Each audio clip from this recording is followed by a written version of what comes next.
وحده لا شريك له.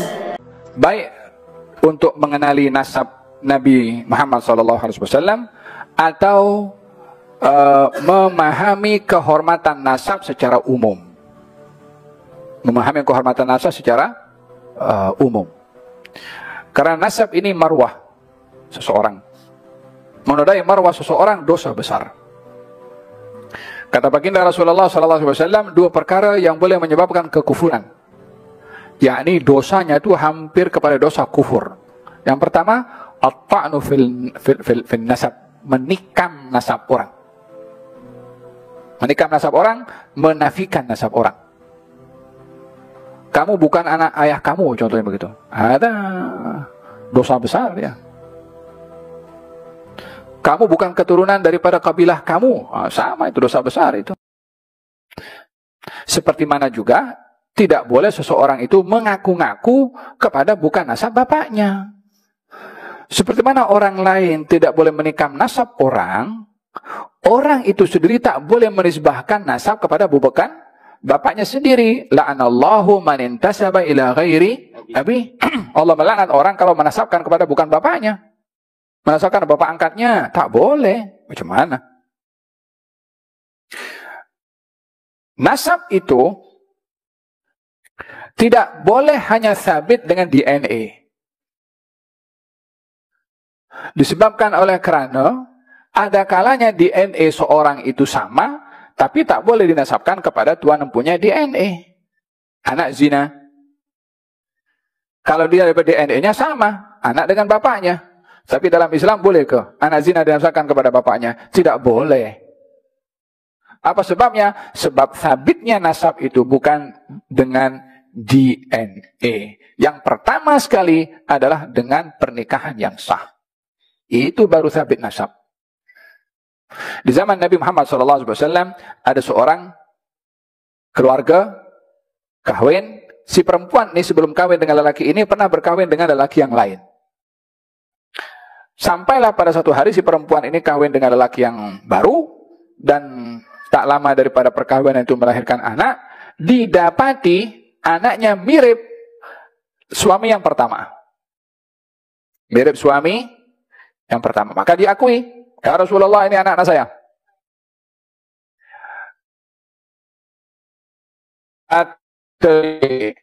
Pasangan itu anak-anak saya.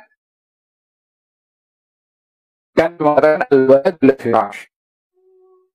anak itu adalah anak pada siapa lelaki yang setilam dengan perempuan itu, yakni dengan suaminya yang baru.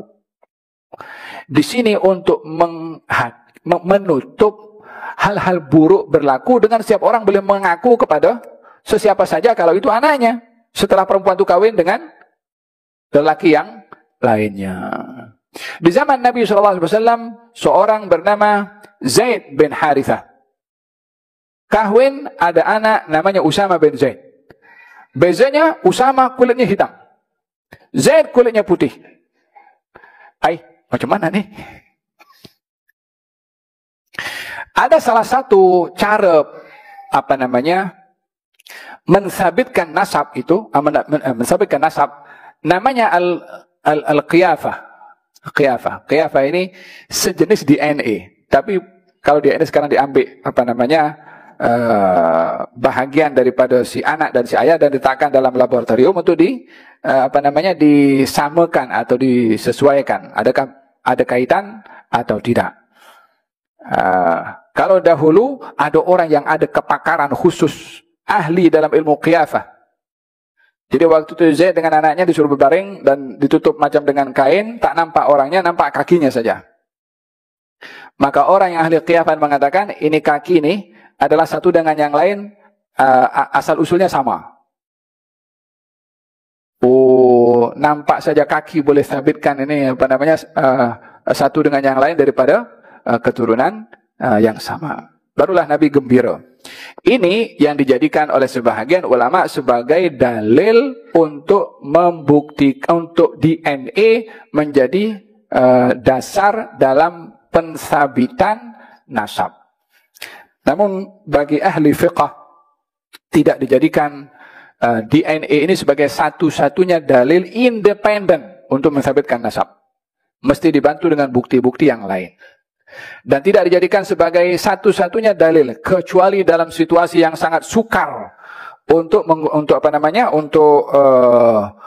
membuktikan nasab anak. Contohnya keliru, dekat hospital letak nama dengan tak tahu semua bayi sama.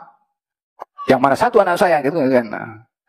Barulah sini salah satunya adalah menggunakan DNA. Tapi itu sudah ada pernikahan dan seterusnya, hanya keliru yang mana satu anaknya.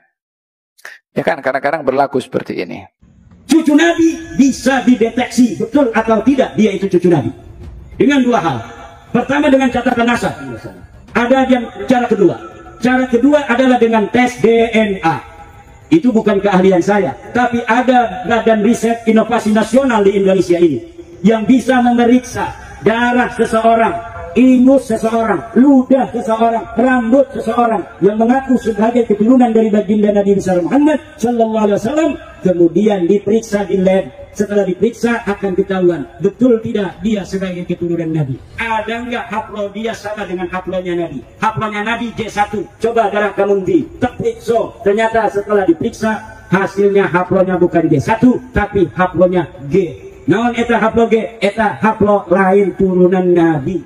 Jangankan turunan Nabi, turunan orang Arab aja bukan. Kata Profesor Kain dari Badan Riset Inovasi Nasional, jangankan orang Arab, orang Sumeria saja bukan. Dan setelah diperiksa, mereka dari 5 orang Indonesia dari klan mereka yang sudah tes DNA, tidak ada haplo J1-nya, tidak ada kode genetik daripada keluarga Bani Quraisy, tidak ada kode genetik dari keluarga Bani Hashim, dari keluarga Bani Abi Thalib, dari keluarga Sayyidina Husain. Kalau secara pustaka tidak terbukti, DNA juga tidak terbukti, lalu dengan apa kita harus percaya bahwa mereka keluarga besar, keturunan daripada baginda Nabi besar Muhammad Sallallahu Alaihi Wasallam?